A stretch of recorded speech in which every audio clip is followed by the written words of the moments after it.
If you All right. Well, what's up, guys? Welcome to the Walker Report. We are part of NGSC Sportscast. Remember the website?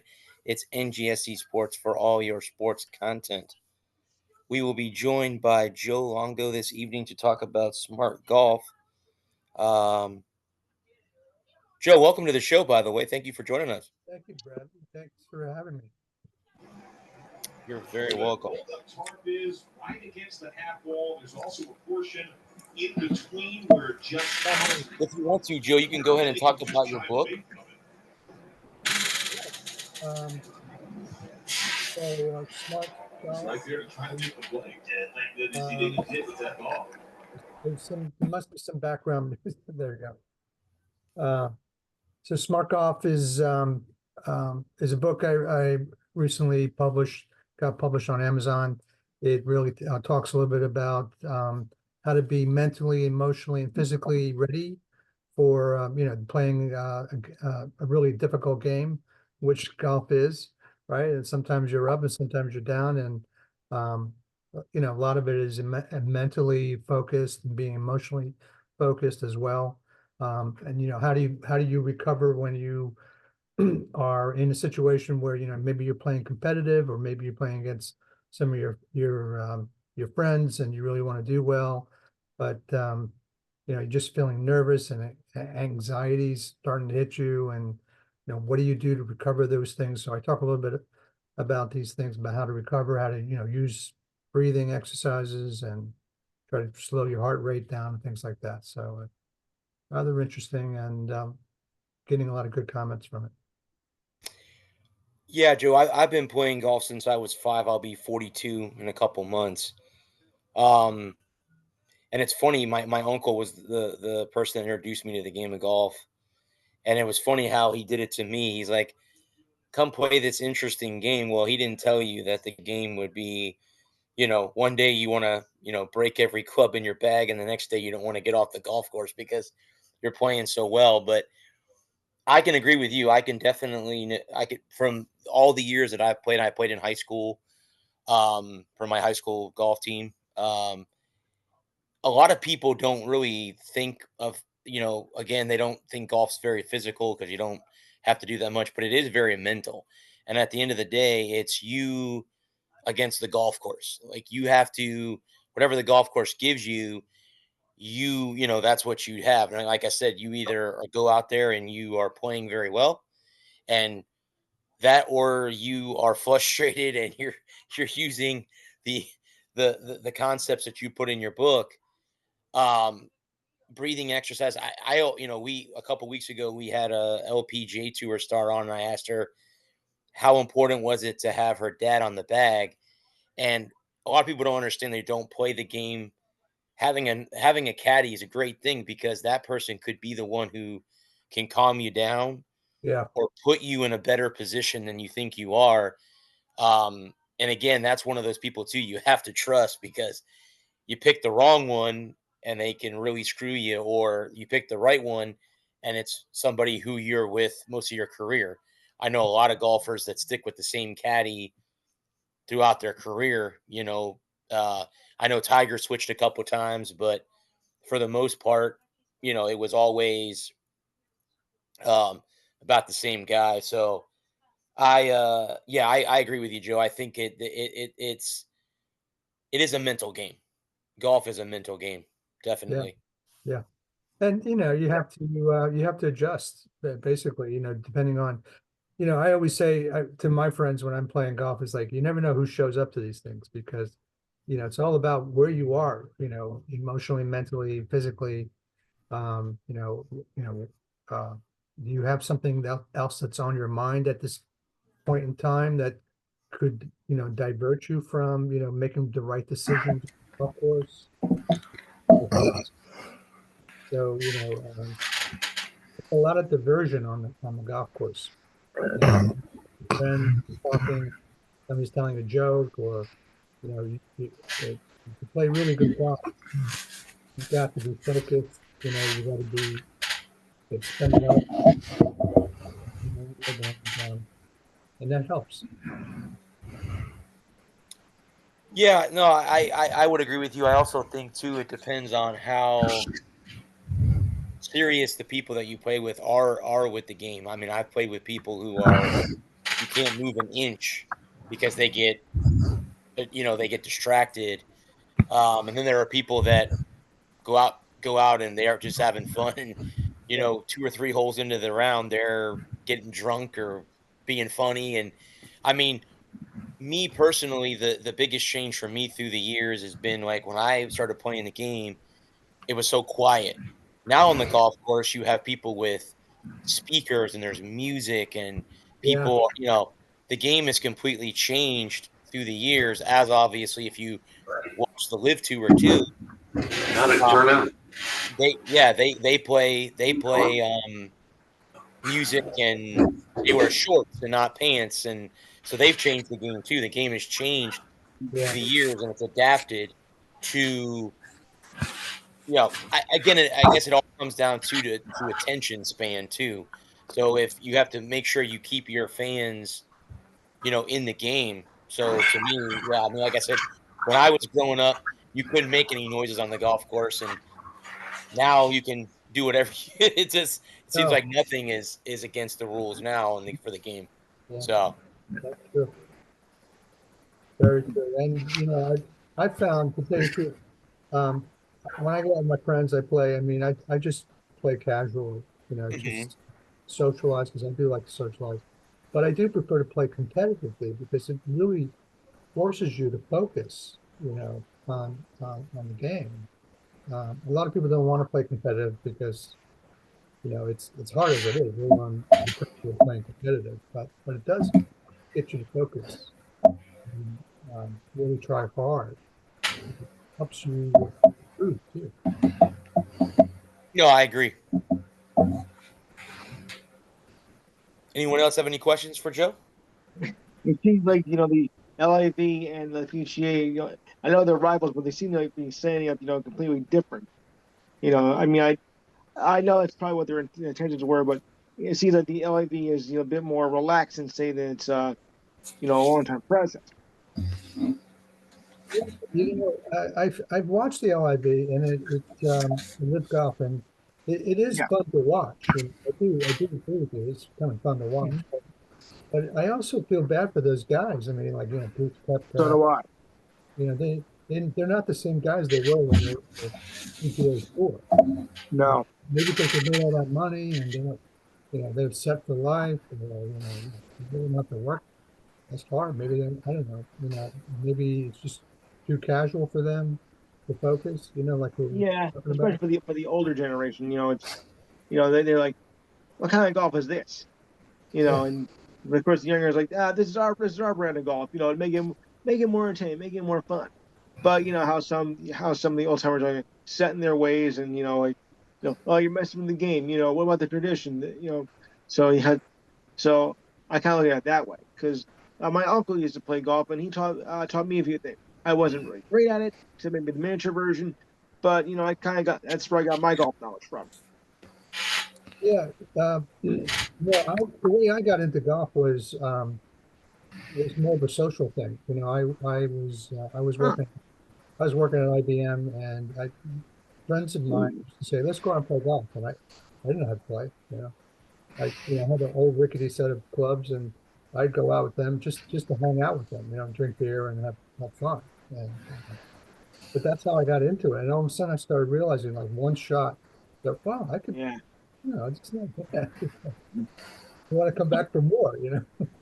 Right. I saw a clip of from Tiger, and he made this fantastic chip up around a tree, dropped it 10 feet from the hole, and I was like, I can't get two shots to go straight even if I try. And I think that you're reading and skimming through your book earlier this morning, and getting some ideas for tonight's show, and it was like talking about the mental aspect of the game. And I think really at the end of the day, golf is just chess with a walk involved. And Yeah. the hard part about golf is you are playing against other people, but you're not. You know what I mean?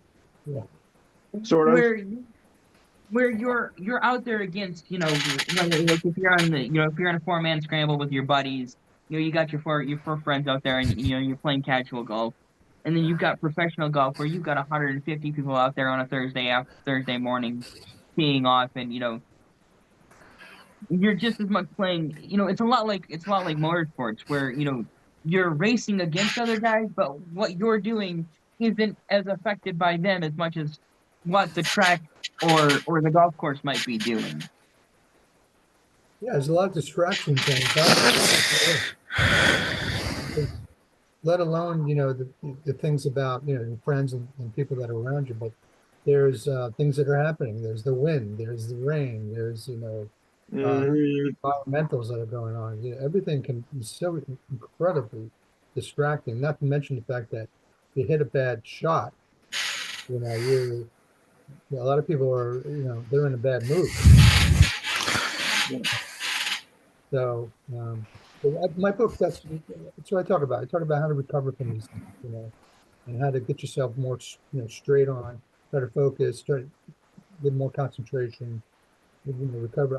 I was reading about Scotty Scheffler. Mm, Talking about how he's always, you know, some of these, like the PGA and like the Open he just won, um, he's under intense pressure, to win. Obviously, he wants to win, and he talked a little bit about when he hits a bad shot.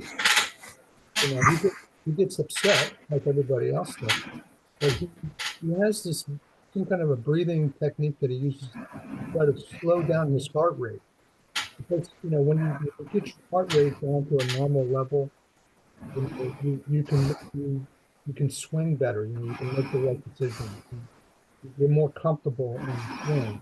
Whereas when you're really upset or your heart rate's increasing, you make bad decisions or you make bad swings. So he talked a lot about how he does that. I mean, it's incredible, in that kind of a situation to be able to control yourself, and get yourself back on track again.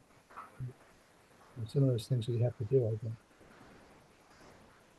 I would agree with that, Joe. I think there is a lot of pressure on him to win because I think they're all kind of already out there saying that he could be the next Tiger.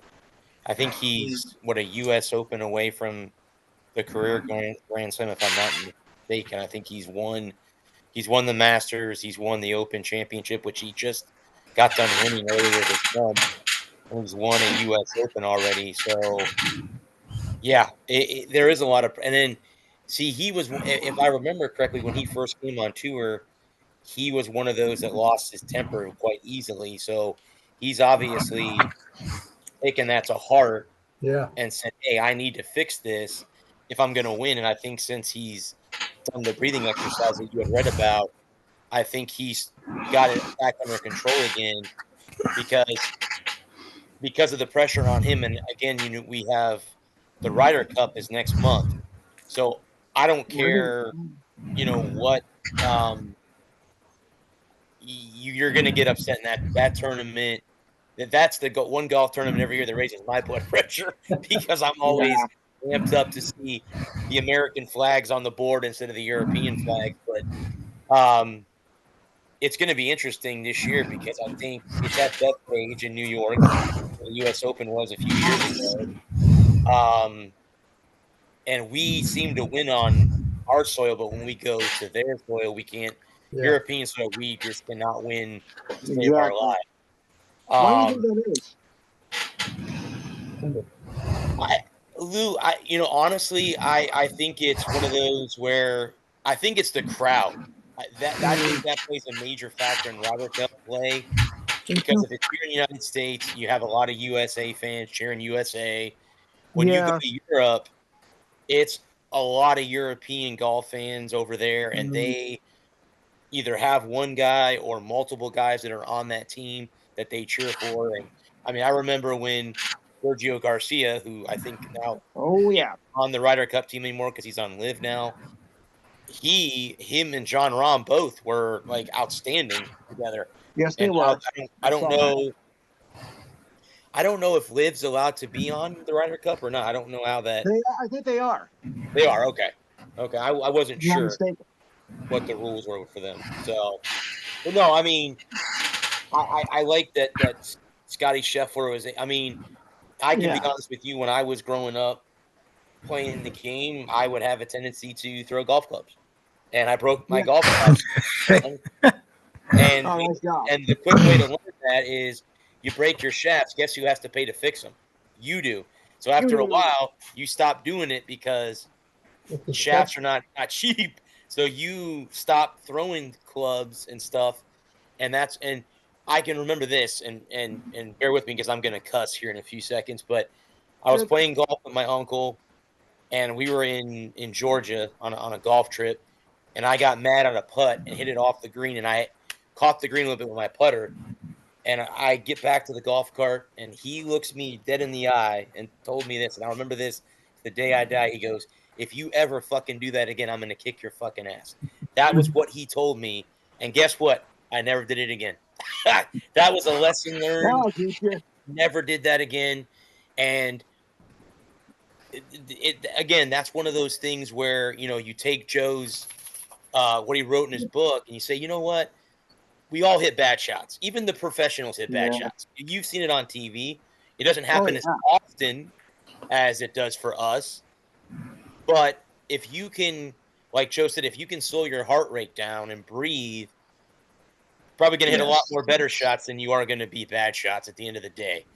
I mean, you don't have any Mhm. pressure on the pros do, having to hit, Mhm. win tournaments, keep sponsorships, make appearances and all that stuff. So yeah, I got a chance to read some of the book too, and I was it was kind of cool to read through it, skim through it, and see what Joe had wrote. And yeah, I mean, as a golfer myself, I don't play as often as I used to, but I'm gonna take some of the stuff that Joe wrote in his book to heart and say, you know what? Let's do this. Let's step back, take a step back, and go. Hey, you're out here to have fun. That's it. The game is supposed to be fun. It is difficult, but it's supposed to Yeah. be fun at the end of the day. It's supposed to be a game. We're not getting paid.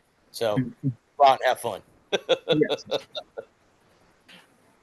Exactly. Anyone else have anything to say to Joe? Yeah, I so think you said your book is it's on Amazon, correct? Yeah. Yeah, so is it in audiobook form as well? Actually, we're creating the audiobook right now. Okay. I just published the book at the end of May, so it's been hard and I should have the audiobook up by around the middle of August. Okay, okay, great. cool. And if you get a chance to read it and write a review, I'd appreciate it. I'm looking for reviews, so you know, Yeah, I whatever. don't get a lot of downtime, but I would love to listen to it while working and stuff like that. But golf is something I would like to get into, and I told my wife this too. I was like, "Man, golf is something," and I didn't know. Well, now I know that Brad golfs, and we live kind of close to each other, so maybe he can take me and show me a few things too. So, Absolutely. Absolutely. yeah, for Just do sure. whatever. Just do the opposite of Brad. You'll be all right.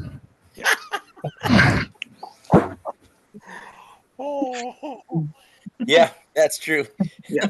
Well, it's I guess I could start at Top Golf. I don't know. I'm just kidding. Oh, that'd taco. be a great way to Fun. start. That's a great way to start because that's kind of what the new age of golf really is it's like Top Golf is like a driving range and a bowling alley mixed together is what that basically Yeah, boils but down. if I go golfing, I want like no cell phones, no nothing, just Right. just a couple Doing it buddies quiet. and just enjoying it like how it's supposed to be. Yeah, Yeah. for sure. Yep. No pressure though. Well, I got my wife. No pressure. Mm.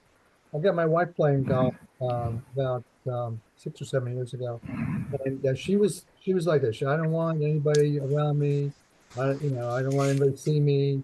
That kind of thing. And got her like just to start her out. I got her like starter set at Dick's. And we just started playing. I said, don't worry about everything. Just let's have fun. And she got to a point about 2 or 3 years ago where she outdid the starters that I went and got her Callaway Road driver, and she hit that. I was like, wow. It was like surprised how far she hit that ball. It was like, wow.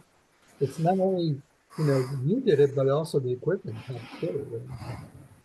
But, get some good equipment and you'll enjoy it. Well, that's what I always say, Joe, too, when you're starting the game off, go get a starter set at Dick's, go to Amazon or whatever and get a cheap set because that's what a lot of people don't I mean, that's not what the golf world tells you to do. The golf world tells you to go out and buy expensive equipment Yeah, because you could be like the pros, yeah. not telling you that the pros hit thousands of golf balls a day and have equipment made to them by the manufacturer. Um, but yeah, I mean, I got my boss into it. Actually, I got my boss and the partner of the website that I run with him um, both into the game. He's like, you keep writing these articles about golf. I said, well, go on Amazon, get yourself a starter set, and go play.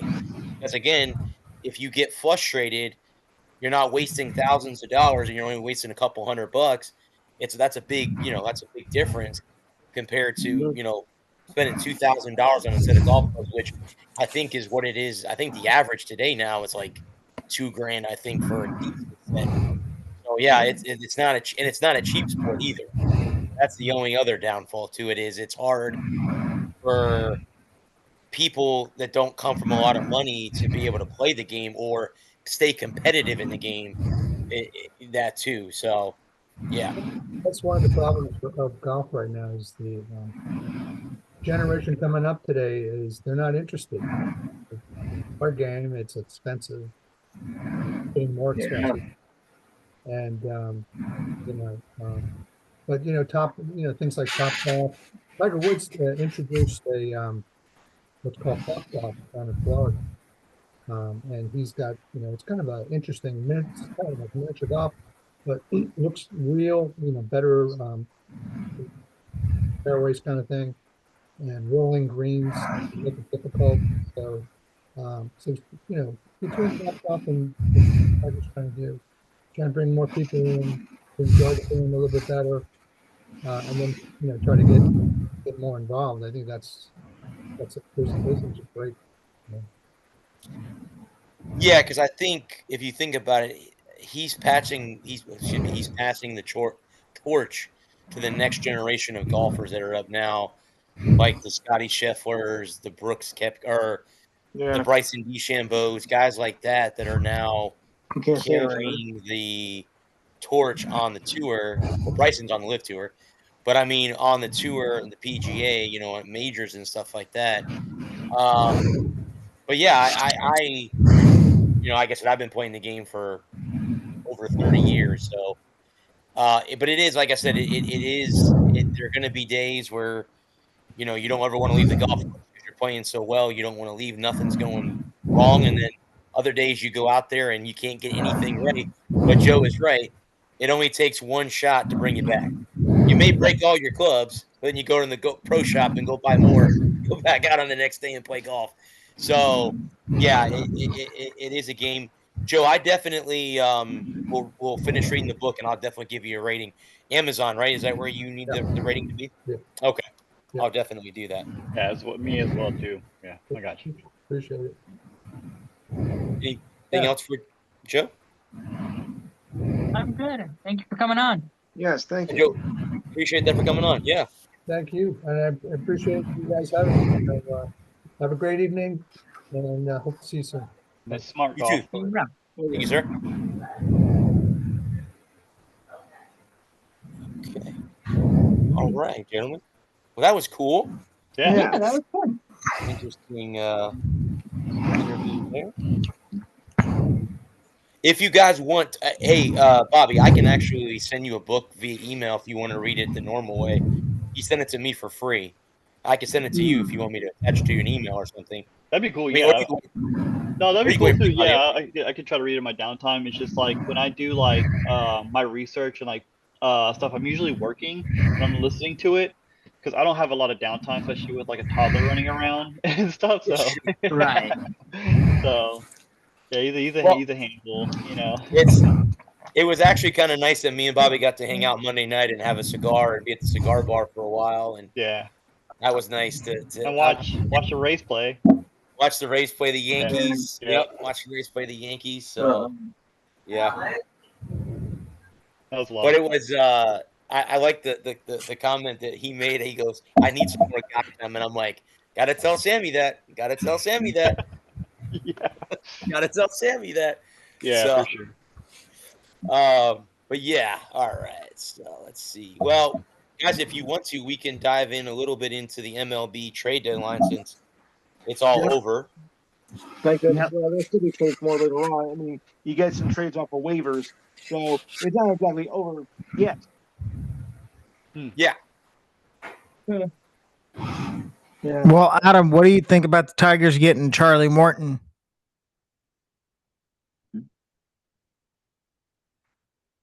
Is he the reliever?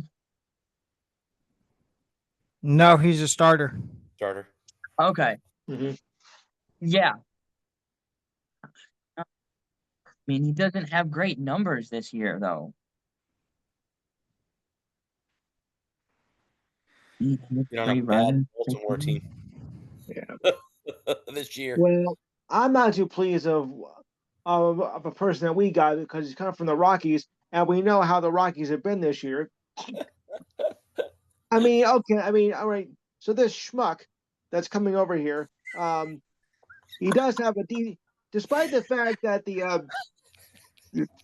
fact that the Rockies are an atrocity, and probably the biggest atrocity in baseball. This guy Bird has a decent record and a decent ERA, but I'm just afraid that he's going to bring his bad luck over to the Bronx, and we're going to go from contenders to pretenders in about 4 weeks. So I'm not happy about this trade. You couldn't get somebody better. You had to get some dipwad from Colorado to come over here. Ugh. Lewis. Yes. The problem is, if you wanted a top flight reliever, look at what teams had to give up to get. Like, look at what the Phillies had to give up to get Duran. Yeah. 2 top 10 prospects. Look what Mhm. the Mets had to give up to get Rogers from the Giants. Yeah, but Two, at least they got a game from 2 Colorado. prospects and a guy that was in their major league bullpen. Yeah. I'm fine with the 2 trades the Rays made. They needed to do something with their bullpen. And getting Griffin Jacks, Yes. I think that's a welcome sign. Maybe that moves Fairbanks out of the 9th inning. Yeah. And then Adrian Hauser. I mean, I know we're supposed to be getting McClanahan back soon. Right. So maybe Hauser goes into Littell's spot in the rotation for now. And we really didn't have to give up anything to get either of them. Yeah, We but gave you're up getting somebody good. Taj Bradley and Curtis Mead, Mm-hmm. which Curtis Mead was, and Brad, you can back me up. Curtis Mead was kind of a lost cause for the Rays. He was. I think he got lost in the shuffle. Mm. That's one of those things where you have too many good prospects and players in positions that you have too many reserves. Like you have a starter, then you got people to back him up. So if he goes down, You had, he was first baseman, but then you had Yandy, you had Aranda. Yeah. Lau can play first base, and then you trade Caballero to the Yankees. Yeah. And no offense to Curtis Mead, but as far as power numbers between Diaz and Aranda, he doesn't stand a chance because both of those guys can hit home runs. Mead was never that type of not that type of hitter. So no, he didn't, even though he had an impressive spring training and made the team. Right. But Lewis, you're getting a good one with Caballero. He's second in the American League in stolen bases. I understand that. Okay, so we think it's good, but still, Bird from Colorado. I mean, this worries me. It's like this is an injustice. I mean, yeah, I guess you want to get a good trade, not someone who comes from the most crappiest team in baseball history. I mean, this is going to be like, ugh. Well, you also got Ryan McMahon from the Rockies. Yeah, I'd rather get Ed McMahon. Ryan hit a walk-off walk-off hit last night. No, that was Austin Slater. Austin Oh, Slater. okay. After Which the most the Rays, honestly, ridiculous the move you could Rays possibly had make in 3 baseball. chances in that game last night to win, and they blew it all 3 times. No, well, the Yankees almost would because of doing And the most. I want to Cardinals- know this: how No, is that a balk? but get this. I mean, last night there was a play from one of the Yankees catcher who committed the ultimate cardinal sin in baseball you can possibly make. Oh yeah, I know what you're talking about. When he How went back to stupid first can you be? base. You didn't know how many outs there were, and you call yourself a professional. How stupid are you?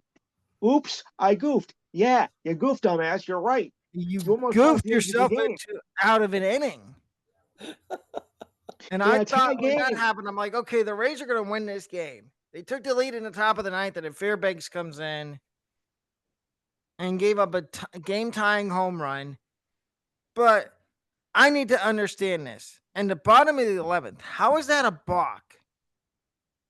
Somebody look up the definition of what a balk is. Because Yeah, the last time I checked, what the Rays pitcher did last night, that was not a balk. right. But of course, the umpires, I guess they had late night plans. Yeah. Like, you know what? Let's Sorry, just hang on, speed man, up what's the my wife? game. Let's just call a balk, even though it's not. Yeah. Sorry, I get home. My wife. Umpiring has been horrific. Exactly. In all sports, not just baseball. Baseball right now, it's been horrible. There's really no other sports going on. I mean, football starts in. Oh, the Hall of Fame game starts. Yeah, but in general, I mean, officiating has been poor. All throughout. Baseball, football, especially. NBA and not too far, but I mean, in all sports, really, officiating has lost. Hockey, it wasn't. Lost. Hockey, it wasn't horrible. Not great, But football, college especially. Hell yeah. I love college football, but the officiating last year was terrible. It certainly especially in a Texas-Arizona State game. Oh yeah, that game. I think I saw that. Yeah, the umpires have. The players are like, sorry, I gotta get home to my wife and make some love. Oh boy. Sorry, I have late night plans. I'm going to a bar. I need to get out of here quickly. Yeah. Or there's some people saying that the these umpires might be betting on the games. Maybe. Vegas might have a hand in it. So in other words, we I have mean, a rat in our hands. to be honest, I feel like Vegas has its hand in every sport. Yeah, a big Yeah. hand in the cookie Oh jar. yeah. Especially the NFL, Yes. unfortunately. Not surprised.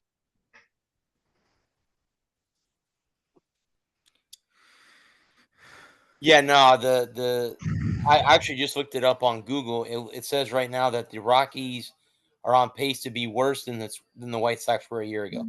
Yep. Well, and Yeah, then, Brad, we talked about it on our show a lot. How the Marlins, we thought the Marlins, the Rockies, and the White Sox were all going to be horrible. 2 out of those 3 teams are. The Marlins are actually doing halfway decent. The Marlins aren't. I'm not going to say they're going to make the playoffs, but they're only 7 games out of the last wild card. Yeah, And their but what's the 2 record? biggest trade assets they had, they kept. They didn't trade Alcantara, and they didn't trade Edward Cabrera. As we like to say in sports, so you're saying? There's a So we are. there's a chance. I mean, it would be hilarious if the Marlins did make the playoffs. I'm just glad we got our slump out of the way. I don't even mention that word in front of me. The Rays are in a bad slump right now. Yes. We lost 3 out of 4 to the Yankees, got swept by the Reds, and Yes. doesn't get any easier for us starting tomorrow night. We got the Dodgers. You're only 2 games below 500, so it's not terrible. Yeah, but I have to hear the place I work at. I work with a Red Sox fan, and in the bar I go to, one of the bartenders is a diehard Yankees fan. Oh, Thank man. you, because you got taste. So I get crap from both sides. You might Not get from me you, too. Brad. You're the most neutral Red Sox fan I know. The bartender I work with at the restaurant, he is a diehard Red Sox fan. Like diehard New England sports fan. Red Sox, Yes. Patriots, Bruins, Bruins, Celtics. I'm gonna roll. and Celtics, yes. And he's like, oh, if the Red Sox trade Duran, I'm done watching the Red Sox. They almost did. They didn't, but they almost did. That was still a rumor up till the last minute of the deadline. The biggest trade I'm surprised that happened was Mason Miller going to San Diego. And the A's. Yeah. Yeah. But Brad, you and I briefly talked about it on our show earlier. It's AJ Preller at the trade deadline. What do you expect? Yeah, he always makes a deal. I thought it was kind of quiet. I thought it was a quiet. There weren't any real big blockbuster deals like there were. Well, other than the Mason Miller one. Yeah. We didn't have a lot. That was really the only big one. Yeah, there wasn't a ton of big big names getting moved. And then at the deadline. Suarez back to the Mariners. After spending 2 years in Arizona. Yeah. So get this. So Naylor's at the first baseman for the Mariners, and now Suarez is at third base. And they were just teammates in Arizona. And now they're teammates in Seattle. Do you think they're going to get tired of being teammates? Yes. If they like each other, no. I mean, we've all got that guy at work that we can't stand. We just got to work with him. Yep. And that's what judges picture after that. And then I heard from Red Sox fans, they're like, oh, we want Devers back. We want Devers back to solve our first base issue. No. That cancer can stay in San Francisco. Yes. Should have traded him a long time ago and kept Xander Bogaerts. That should have been what we should have done. Should have kept Xander. He's in San Diego. So who else did the Red Sox get in that trade with the Dodgers? Because they got Dustin May. We made a trade with the Cardinals too for a reliever. Right. Steven Matz. Yeah, Matz. Yes, Steven. Yes, Nats. Which, you know what? I'm surprised the Cardinals weren't. Well, I'm not going to say they weren't active. They got rid of Matz. They got rid of Helsley. Fidel scores. The Dodgers get James Tibbs III and outfielder Zach Aran for May. Why do the Dodgers need more prospects? They're just going to waste them away. Exactly. Look at Dalton Rushing. It took him 4 years to get to the big leagues, and now he's not even playing every day. And same with Alex Freeland. They're both sitting on the bench rotting.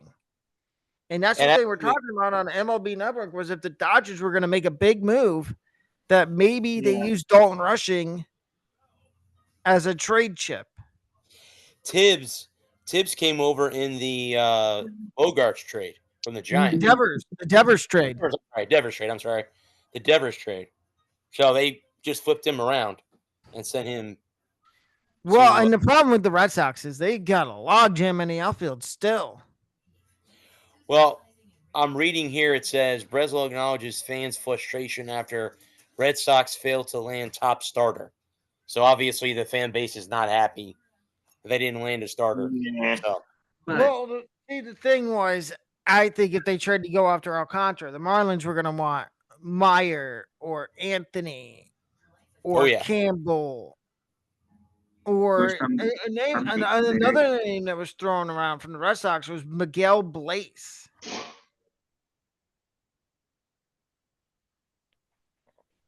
And they were throwing around a guy that just got kicking the tires on the kid that just got promoted to AAA for the Red Sox, that Garcia. Yeah. outfielder. Oh. I think his nickname is the Password. The password is. Because if you look at his first name is A password. I don't. Yeah, it's just the password because I can't even say his first name. It's like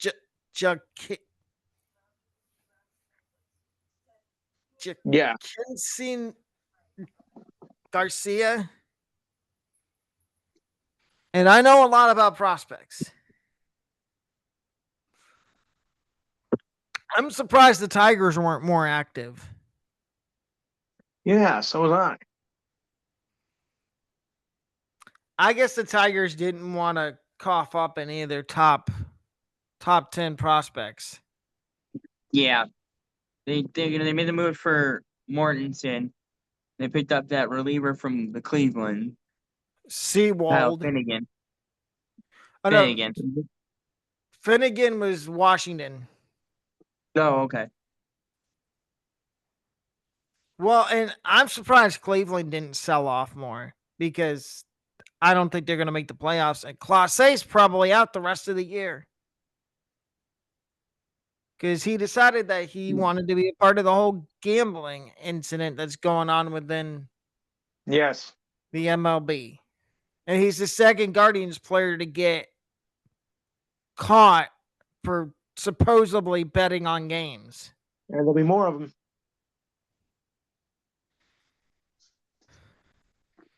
Now, do we think Alcantara gets moved in the offseason? I do. Yeah. To who though? Maybe the Red Sox? It depends too on Who's what they're willing to asking for him. Yeah, what they're asking for him. I think what I heard is they were asking for like 2 top 10 prospects and a guy that was MLB ready. So in the Red Because they're Sox case, having a that would bad. maybe be Christian Campbell. And I would think they'd say no to Anthony and Meyer.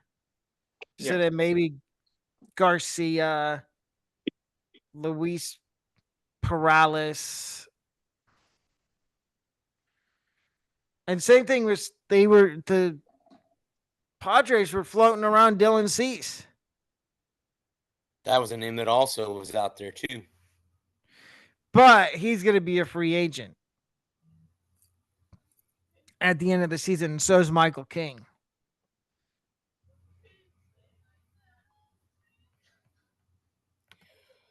I don't mean to change subjects, but I have to ask my fellow motorsports enthusiasts, what is your thoughts on Bubba Wallace winning at Indy at Brickyard? Okay.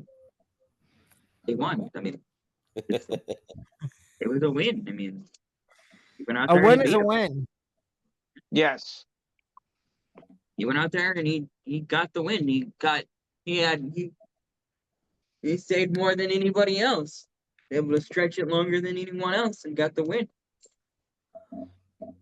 Oh,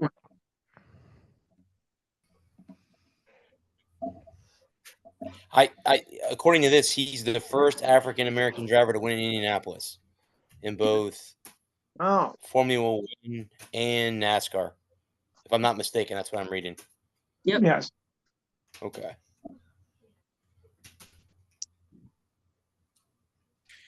So what Finally, are broke it. NFL? What are we covering with the NFL, Brad?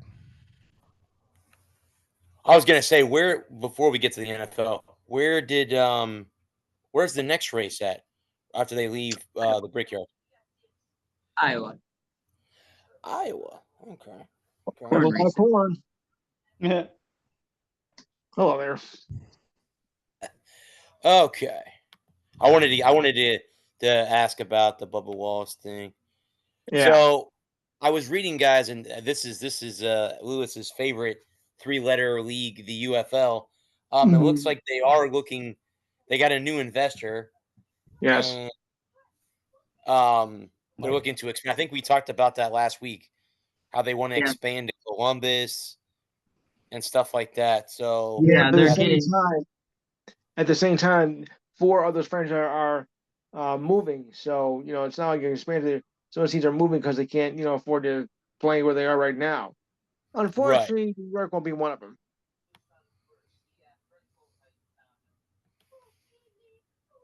Yeah, I don't. I mean, we've talked about that in the past, how they don't get the corporate sponsors as the NFL does, and Mhm. Never will. or yeah, I mean, yeah. Do you Gonna have guys the ever do you guys ever foresee maybe the UFL working with the NFL as a developmental league? So let's That's say what you, they. go Well, ahead, so bud. they won't. That's what they need to do. Will they do it? I don't know. Okay. Probably not because Goodell runs the NFL. It is an ass. Well, if it made financial sense for the NFL to have a developmental league, to have a minor league system, the I problem mean, is that what's the point of having practice squads then? Yeah. because you need practice squads during the year, So okay, but they're so let me get this. big. Let me not let me get this straight, but let me rephrase this. So basically, what you're saying is these guys that are on the practice squad in the off season, they would go to the UFL to develop. Or for UFAs, UDFA, no the UFAs. But yeah, I think yeah, the that's what I guys meant. that don't get drafted Yeah, could go to the UFL to develop and then get another chance in the NFL. right. Okay, that makes a lot more Mhm. sense. That's what I mean, that would be, I think, great for both leagues in a way. Yes. You have a developmental Good. league or like a minor league with the NFL. You come out of college, you don't get drafted.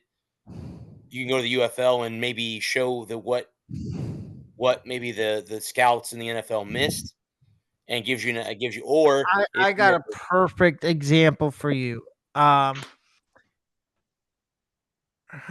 Isaiah Bond from Texas Mm, didn't get drafted, didn't get signed as a UDFA, and people are like, "Oh, why isn't he signed?" It's because he had off the field issues in college. Yeah. mm, He would be somebody that you would send to the UFL hmm to work on character and work on staying on the field and not getting in trouble off the field. I'm not going to go into detail of what it was he got in trouble for off the field in college because it's kind of serious and it's a Yeah. touchy subject. But yeah, people are like, "Oh, why isn't Isaiah Bond signed? Look at what he did in college when he wasn't on the field and he was off the field running around the University of Texas campus." He did get picked up by the Chargers a couple weeks ago. Mm-hmm. Oh, he did? Hmm Well, the Chargers did lose a wide receiver. Mike Williams retired.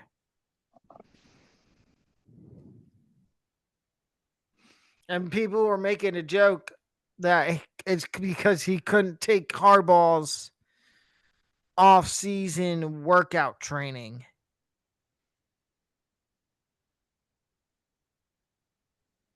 Speaking of wide receivers, you see that Terry McLaurin is requesting a trade I from the saw he Raiders. wanted out in Washington. He said no. That's disappointing. He's one of their best players. He wants to get paid more than DK Metcalf.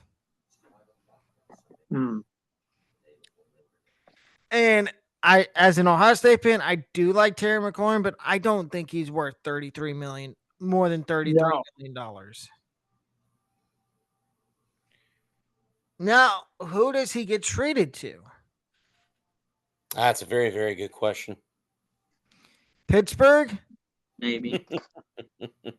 Yeah. They need another wide receiver. I don't trust Roman. I'm not a Steelers fan, but I've heard from Steelers fans online that they don't trust Roman Wilson to stay on the field for 17 weeks.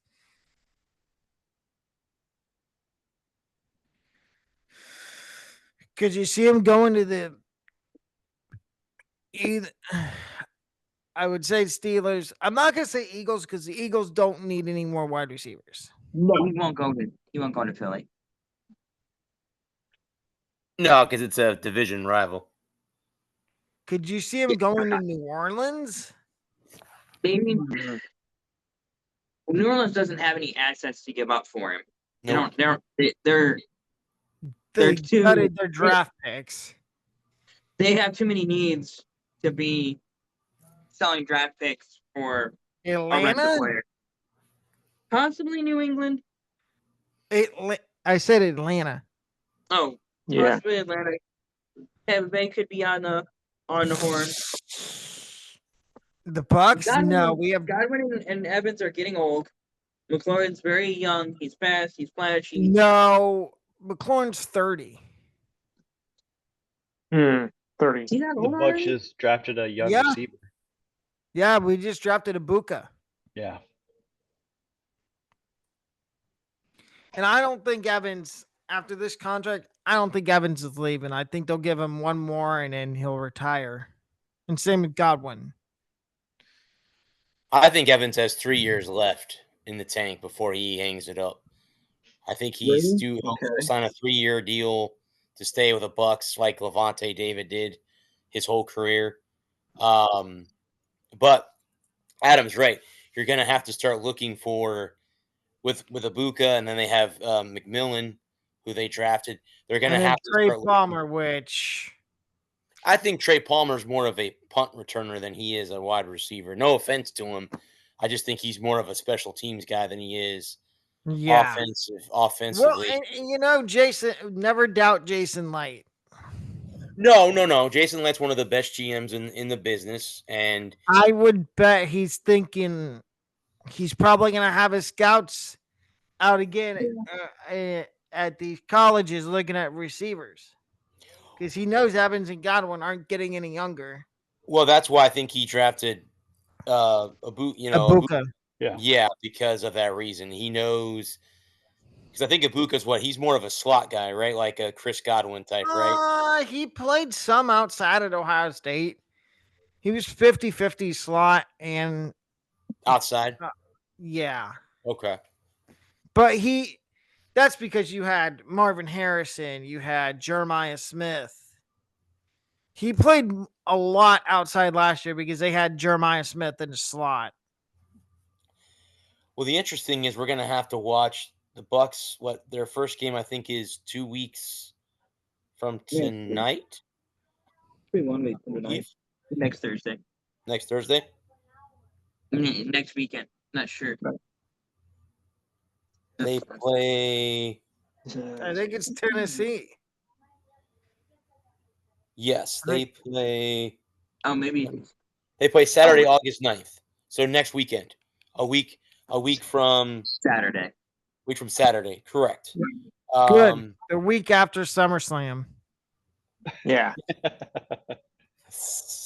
I'm gonna watch that game because I want to see where they play him. Because he's been such a big standout in training camp. They say that shot, and I don't know how much of clickbait this is. They're saying Shiloh might not even make the final roster. Because they're saying there's another guy that's showing out in the secondary that was a UDFA. Poor Desmond Watson, though. He can't lose weight. That's his problem. Yeah. Yeah. Well, dude, you're 400 plus pounds. Jeez. I mean, you knew coming into the league that it was going to be a challenge. He's a unit. Good luck getting tackled by him. Yeah. And if he can move off the ball. Yeah. Oh, well, Brad, you're a Florida fan. You know more about Desmond Watson than anybody here. Yeah, well, there were times where, see, at least in college, and I know they do it, and they don't do it as often in the pros as they do in college football, but you're able to sub the guys out. So a lot of times, couple plays, he would get subbed out for a breather. Obviously, a man that big, you're you, you're going to be Shouldn't be running. huffing and puffing air after a while. You're not going to be able to be out there. And if it's a long, sustained offensive drive by the opposing team, yeah, that's the whole thing. You know, they said coming into camp that if he could lose weight, he would be able to play. And he hasn't been able to do that. I think he's lost 10 30 or pounds. 15 pounds since he's come into camp. Maybe, yeah. Um, but yeah, he I mean, hasn't. he'd be a good fullback. Yeah. Sorry, Vita Vea. You've been overtaken. And it's funny thing that you bring up Vita Vea because he's been one of those standouts too in camp, and a lot of people have talked about him, and he's a very, very big part of that defense. Like back to the I Warren was interested to see what David Walker was going to do, but he tore his ACL. Where's ACL? Yeah, he tore his ACL. He's out for the season, and that's bad because they need help at linebacker. Because I think, and I could be totally wrong when I say this, but I think this is Levante David's last year. I think this is it. I think he plays I wouldn't be surprised with that at all. one more year, and this is it. He hangs it up as a buck and retires. And Do I don't you know. think they put him in the front office then? If he I wants to see it. go, I mean, Yeah, yeah. What Adam said. If you want to, if he wants to do that, or be a coach, a linebackers coach. So I'm not 100% sure what he wants to do. He might do like take a year off from the game just to step away and enjoy retirement and then come back. Yeah, he'll get bored and come back. Yeah. I don't know if he's got Well, other they've got endeavors. He's got a family. Servassier Dennis and a couple other guys that could step up. I think Servassier is the next generation of linebacker because we all know what happened to Devin White. Well, funny you bring up Devin White's name. He's now in Vegas with the Raiders. Oh, he's with Tom Brady. Isn't that funny? That's funny. Hilarious. That's funny. He's in LA. Well, they have a good coach. So don't Pete be surprised Carroll. if they don't do they do better this year than they did a year ago. And the thing is, people are knocking on them. They're saying, "Oh, they don't have any wide receivers. They have Jacoby Myers. They drafted 2 guys. They still have Trey Tucker. They drafted Genty. They got one of the best young tight ends in the NFL. Yeah. Yeah. Bowers. Yeah. Manimal. Yeah, they're gonna be a lot better than a lot of people. I'm not saying they're gonna win. I don't think the Chiefs are winning that division. Not this year. No. KC It's or either going to be the Broncos or the Chargers. I'll take my chance on the Chargers. I would say the Chiefs. Yeah. I just don't know. The Chiefs lost a lot in the offseason. Yeah, they did. And Rashid Rice might be suspended. That's not a good sign. For his stupidity off the field. Mm-hmm. Kids, man. For going 117 miles an hour, racing, getting in an accident, killing somebody, and fleeing the scene. Huh. Who does that remind you of? Yeah. Another somebody say? receiver. Yep. I tell you who I think is going to be scary this year: the Cowboys. Yeah. Lamb and Pickens. Jerry can get out of his own way. Yeah, as long as Jerry's there, they're going to be crap. And yeah. Well, and I think people are liking Schottenheimer as the coach because he's not. I guess there was a fight the last couple days in camp, and he stopped camp, and he told the guys either you stop fighting, or practice is done. So to me, to me that signifies that he's not going to put up with any tomfoolery when it comes to fighting. Which, if you're in the NFL, you shouldn't be fighting. Yeah. That's for WWE. That's for SummerSlam, WrestleMania. Which SummerSlam is Saturday night. Day one. Have they finalized matches yet, or is it still? Yes, they have. Sami Zayn's got a match with Karrion Kross. Ooh, fun. Yeah. Yeah. They finally put second straight pay-per-view Karrion Kross has been on. I'm surprised there's no stipulate. Well, I mean, technically there is a stipulation for this match.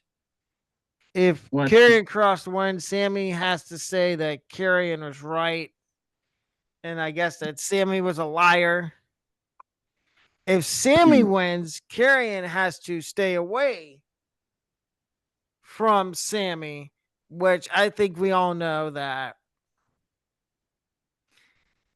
until Karrion Kross gets his way, he ain't gonna stay away from Sami Zayn. Right. So then, go ahead, bud. Go ahead. I was gonna say night one.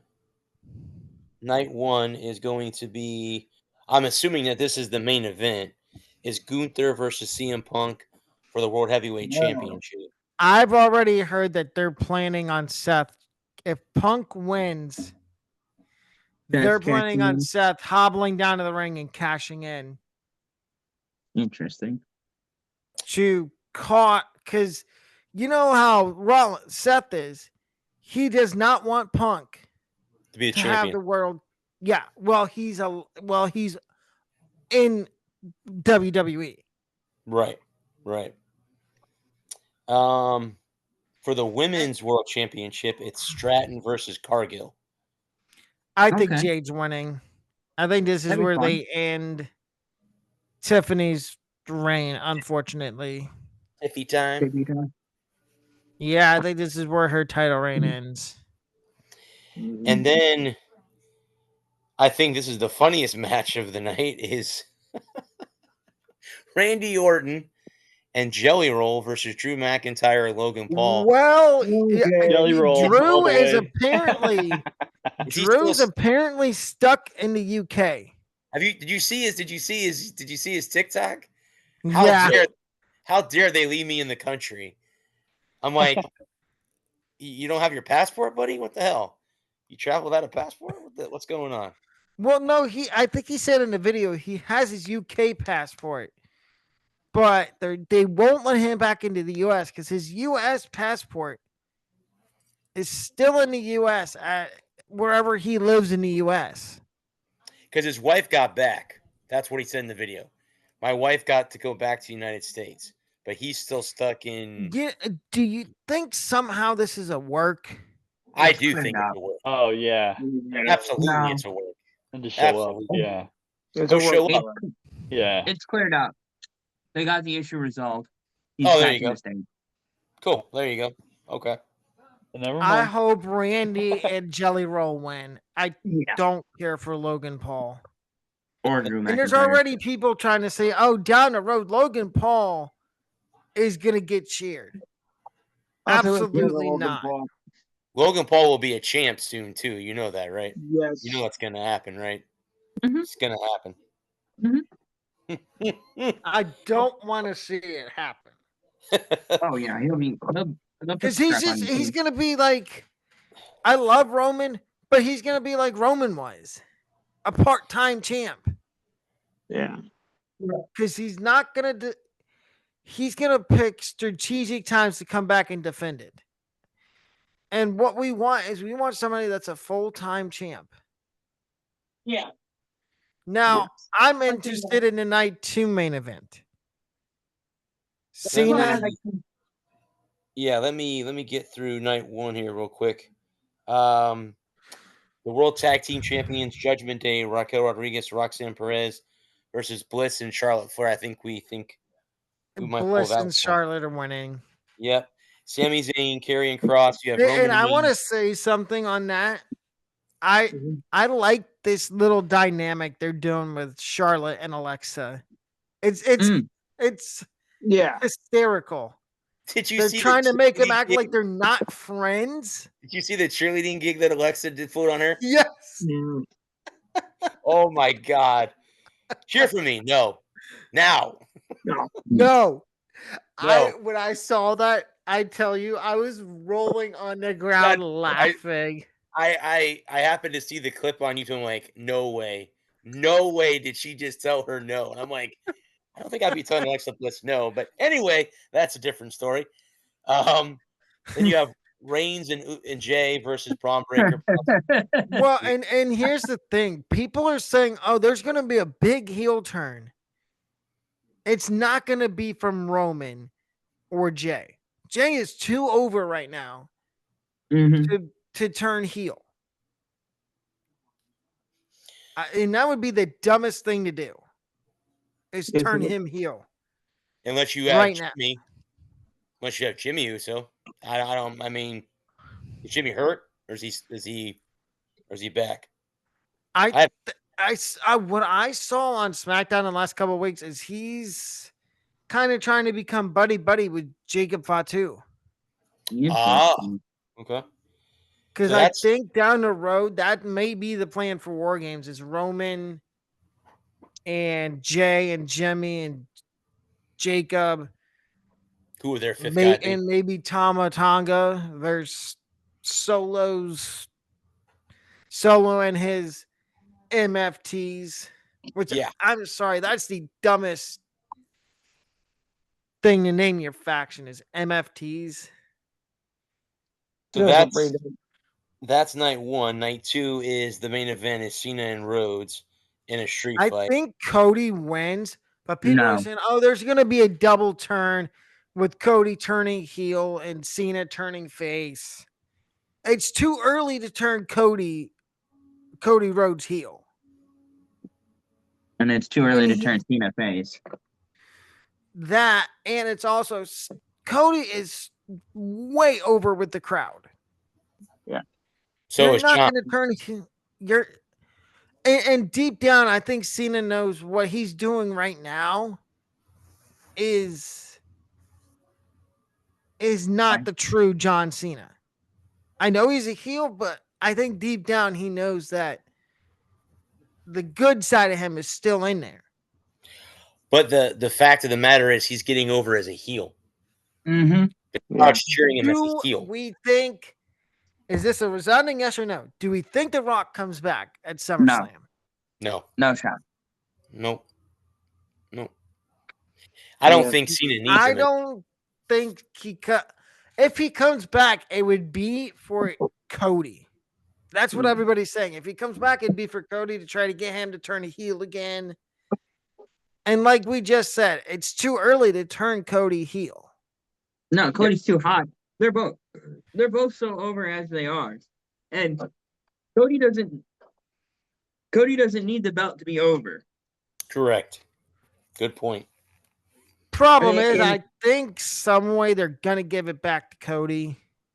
Eventually, Cody gets the belt back, but it's gonna be after Cena retires. Cena will retire with the belt, and he will go off. And I think I saw something on TikTok or YouTube. I don't remember where it was. Is that at the beginning of next year they're rebranding the WWE to TKO. What? Yeah, they're gonna relaunch the WWE as TKO next year. So it's gonna be. Is it still gonna be Raw and SmackDown? That I don't know. That they didn't speculate on. Oh boy. But they're going to rebrand much like they did 30 years ago when they went from WWF to WWE. Right. They're going to rebrand again and go from WWE to TKO. So does that mean all these pay-per-views are going away, like WrestleMania, SummerSlam, Survivor Series? That they didn't speculate on. Mm. The only speculation I heard, the speculation I saw was that they were going to rebrand WWE to So is TKO. that why they're doing all these, cutting all these superstars? I'm afraid so. Very well could be. I don't know. Sounds Like like it. Braun, the only one that really made sense to me was Braun Strowman. And it wasn't because of how hot his salary, it's more because of his injury. Right. But the rest, like Shotzi Blackheart, I don't understand why they released her. Kaden and Katana, Dakota I Kai. don't understand. Dakota Kai, poor Dakota Kai. She just Indy Hartwell. Who's the one that got let go because she has an OnlyFans account? Oh, Somebody out there did it. there and was two. Mandy two Rose of was them. one. Mandy Rose is one. But who's Cora the- Jade. Cora Jade. Oh, guys, I knew one of them. Cora Jade was the one that was the most latest one to go Yeah, that and way. she was really good friends with Punk. Yeah. Mm. Yeah. Mhm. The next match on night 2 is a triple threat match for the Women's World Championship. Naomi, Io Sky, and Rhea Ripley. I have And my I buddy. think everybody's gonna say Naomi's gonna retain. I have a buddy who said he would break his TV apart if Rhea doesn't win the title. Okay. Okay, dude, that's if you want to do that, that's fine. I said make sure you videotape it so we can put it on YouTube. But anyway, make a long story short, yeah, Rhea, I think Rhea's gonna win the title back eventually, but at first when Naomi turned heel, I'm like, what? She was so over as a face, and I'm like, why are you turning her heel? And then as her heel run's gone on, I'm like, okay, I can get behind this. I like Io Sky. I uh, yeah. I like all three of them, and Yeah. I've met Naomi in person neat. before. Really nice. I love And Rhea. same thing with But- Jinder before he got cut from WWE. I think you told us that before. But I think either Naomi retains or Io wins, and then we get Io versus Rhea, maybe in Australia. Or they could put it back on Rhea so she could main event in Australia with the title. That'd be fun. You know what? That kind of makes a little bit of sense. Or you could leave it on Naomi. You could leave it on Naomi and then have. I love have Rhea win it in Australia. in Australia. Yeah, you could do it that way, or you could have Io take it and have her drop it to Rhea in Australia. Or drop it to somebody that we're not even talking about. Right. They could break up. Is it Alexa Bliss and Charlotte Flair that are together right now? Yeah, I think that's a short term. Well, they could lose. They could lose and have who's got the belts in the women's tag right now? Is it the Judgment Day? Judgment Day. It's Yeah, they could have Raquel Judgment- and Roxanne. And there's people saying that Liv could return at SummerSlam. Mhm. Yeah, but if she returns to screw over the Judgment Day. Yes. Which the Judgment Day needs to end. Since he needed to end for 8 years, but that was 4 years before it even started. And I'm saying that now because Dom he's not getting booed anymore. People are actually letting him talk now. And there's been rumors that they're trying to turn him face. I think he's on that path. You have the Intercontinental Championship Becky Lynch against Lyra Valkyria. Mhm. So that I think Lyra's gonna win. That's what you could do. Is you could have Io retain the belt or you could have Io win the belt and then have Alexa Bliss get involved in that, and you could have Charlotte Flair get involved with the IC title. Huh. Oh, and like maybe cost Becky the match against Lyra. No, because they're all fighting on the same night. I'm just talking down the road, going forward after SummerSlam. Who wins though? Becky or Lyra? I think Probably Lyra. Lyra right now. Lyra wins because if she doesn't, she can't get another shot at the title. So as long as as long as Becky's the champ. I know Jacob Fatu's match is on there. Yeah, that's just that was the next one, but it's solo. It's a cage match. Ooh, Solo. I don't know if I want to be locked in a cage with Jacob Dude, Fatu. it's toss That's up. not No. the guy Get that away. I don't think I'd want to be locked in a steel cage with. Where I couldn't get away. No. There's three, as we say, three things certain in life: death, taxes, and being locked in a cage with Jacob Fatu. Fatu. Yeah, Yeah. that's Not fun. no. Dominic I Mysterio. think Go ahead. Jacob's gonna win. I do too. You have Dominic against AJ Styles for the Intercontinental Championship. I'm gonna say this: their little backstage segments the last couple of weeks have been comical. Yes. AJ, especially last week, AJ harassing him the entire show. AJ dressed up as a valet, Yeah. Mm-hmm. and then being dressed up as a custodian. And then when Dominic was out there for Roxanne's match, Styles came out as the doctor. And the I last have to say this: a cool moment happened at Slammiversary. AJ Styles came back. Yeah. to what was his TNA theme? That's Too fun. high. I think it was like Too High to Fly or something. Yeah. And then they showed an interview with Chris. He did with Chris Van Vliet, and he's like, "Oh, I never want to hear that theme song again." And the caption was, "Somebody slipped in a quick one on you, AJ." Yep. Now, go ahead. After the last match on night 2 is the Wyatt 6 versus DIY Street Profits, Fraxium, TLC Murphy, match. Andre. Yeah, it's TLC. Oh, that's a TLC match. Okay. Tables. Yeah, because Nick Aldis got tired of the tag teams beating sure. you know what out of each other. So he just said, you know what? Let's set this a SummerSlam TLC match. I think the White Six are gonna win. Yeah, They're the ones that hold the belts, right? It may be TLC, but ain't no 10 or 11 care, that's for sure.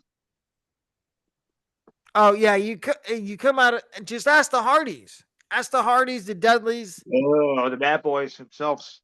and Edge and Christian. You go into a TLC match, you come out a different TLC takes come out a years different off. person. One piece. That's just like Hell in a Cell. That's Seth and Cody. You go into Hell in a Cell, you're one person, you come out. And Cody did that match with a torn Peck? Wasn't it his peck? Yeah, torn pec. And when they showed that, Well, if you get squeamish, yeah, that was not something you would want to look at. Speaking of TNA, did you see that Bully Ray showed up to challenge the Hardys to one more match? Dudley Boys versus Hardys and one more. It honestly, it would be kind of cool, and I know obviously it can't happen because Christian and Edge are both in AEW. And Christian they Cage might reunite eventually. Christian Cage got the crap kicked out of him the other night on whatever AEW show is. It was AEW All In, which is AEW's version of WrestleMania. Yeah, he got his, beaten up by the patriarchy. Yep. Yes. But it would be kind of cool. I'm looking forward to the Dudleys and the Hardys. Cope came out and said, "Go find yourself." Find yourself. Yeah. Is that what he really said? Know what? That's what he said, Lou. I don't think that's what he meant. But yeah, he did say that. Exactly. Because when Christian Cage got there, and Edge is like, "Oh, we should reunite." He said the other F word, Mm-hmm. Uh-huh. but I think they're starting to plant Fruit? the root for a Cope and Christian Cage reunion because All Out is in Toronto. Interesting. And they're Yes. thinking that if they can get Edge and Christian back together, they have them win the AEW tag team titles at All Out in Toronto. Which I mean, that's a homecoming for both of them. They're both Yeah, from, they're I both think, from Canada. And both of them probably got maybe 1 or 2 more years left. I would say so. And people are like, "Oh, Edge's contract with AEW is up in October. Why wouldn't he come back to WWE to have a match with Yeah. Cena?" Who's that, Edge? Yeah. Yeah.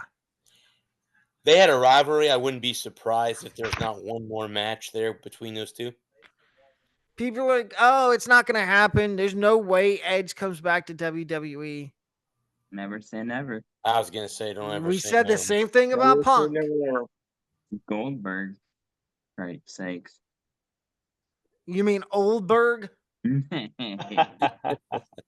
No boy. offense. No, I would have Bill Oldberg. Yeah, because you are an old bird. My favorite one was always when you thought you were getting Goldberg, but you got Gilberg. yeah. Yeah. Did you? So let me ask you this. Who is El Grande Americano? It's not Chad Gable. It's not Is Chad it? Gable? No. There's been 2 other El Grande Americanos. One, it's kind of obvious. It's one of them. I'm 95% sure is Ludwig Kaiser. And then the other one, people are saying, "Oh, because it's shorter, and it looks like somebody that's from like the UK." They're saying, "Oh, maybe the other one's Pete Dunne." And then they're saying maybe Tyler Bate.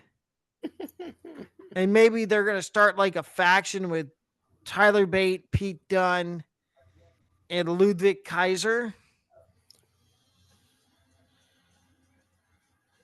Could be.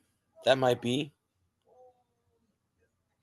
I think it's sad how much Pete Dunne has. I'm not going to say fallen off, but how infrequently he's used on the main roster.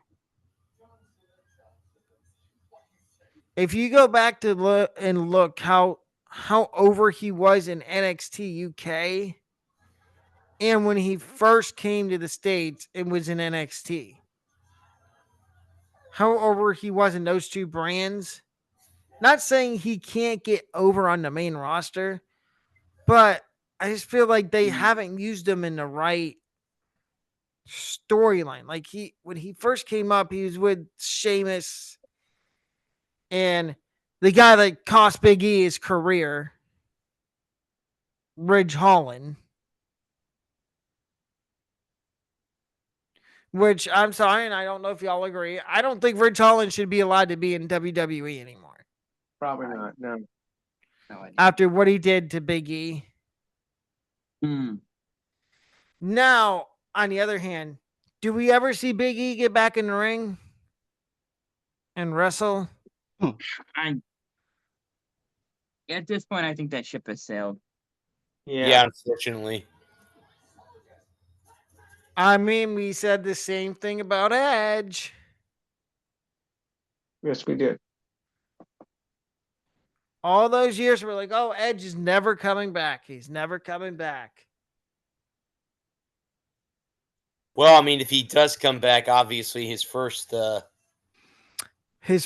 to pick would be with Kofi and Xavier. The New Day, New yeah. Day. Well, speaking of the New they Day, fumbled that heel turn. I was gonna say, why aren't they in the tag team match? Or Because they've been ducking when the War Raiders, when they won the titles, they didn't want to give a rematch to the War Raiders. And the War Raiders kept telling them, stop ducking us. And the New Day, I hate to say this. I used to love the New Day, but I think they're washed. Yeah. Kofi was a really good singles act. And after they broke up the New Day the first time, they should have kept them apart. The only reason they put them together the first time is because all three of them are doing basically nothing. Well, then you had Kofi and Big E both win titles, and then you have Xavier, who's done Nothing. nothing. He was the trombone guy. Well, they had the Freebird rule, so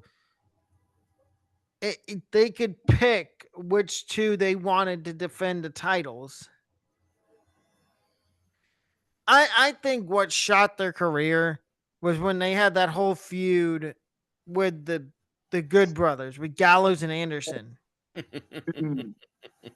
Uh-huh. I tell you who else's career got shot was the Revival. Dash Wilder and Scott Dawson. When they had their feud with the Usos. Okay. And the whole Usi Uh-huh. hype. Oh god. Which I thought was the stupidest thing ever.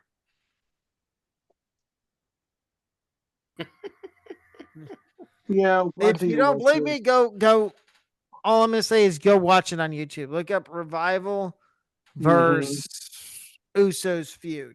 It was in 2018, which is when WWE was really hard to watch. Yeah, it was. I was not watching it all in 2018.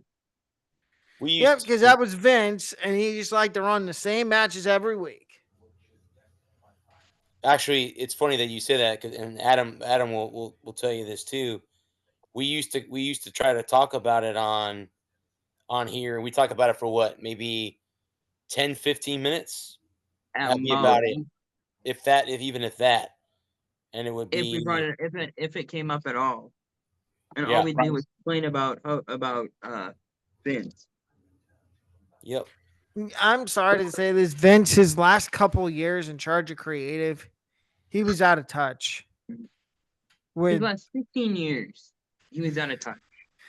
well, I started Yes. watching in the mid 2010s, so like 2011, 2012. Because I had nothing better to do. I was in high school, and that's all me and my high school friends would talk about was wrestling. My happiest day was when the Authority was put out of power. I John hated Cena. the Authority. The anonymous Raw General. You weren't a fan of the anonymous Raw General Manager. No, I was not, unfortunately. No. There was two factions I hated with all my guts when I first started watching wrestling. I hated the Authority, and I hated Evolution minus Randy Orton. I could not stand Triple H. Because that man would lie through his teeth. He would say, oh, it's a new era. And it was just the same guys getting pushed.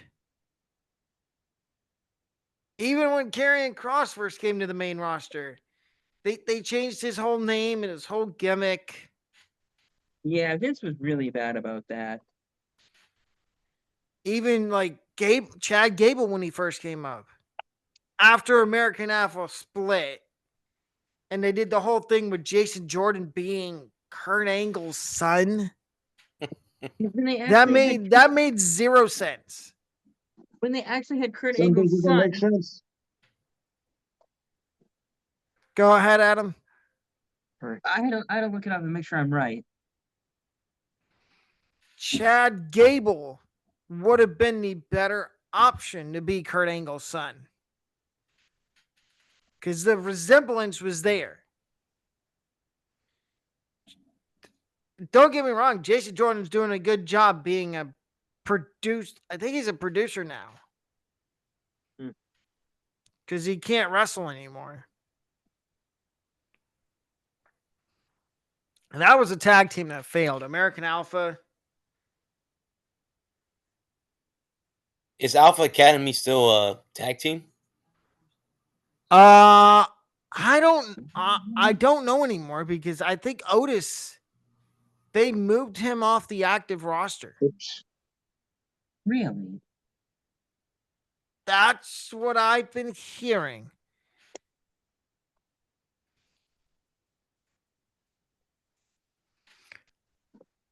I wouldn't be surprised if Omos is the next person released. Mm. Mm. And people are trying to throw this theory out there that, oh, maybe this is how you get Omos back on TV. Omos is too big to be Ludwig Kaiser. Yeah. It says right here, Otis has been temporarily moved off the active roster due to an elbow injury.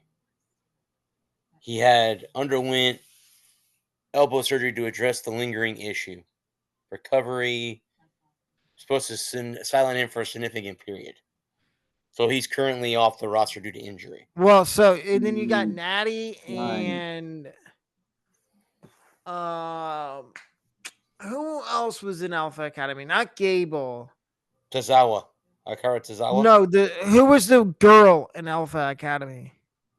Her name's on the tip of my tongue, but I can't. Maxime Dupree. Yeah. Right. Mm. I don't know why it was slipping. Oh, wait, because she used to be with L.A. Knight. Hey, right.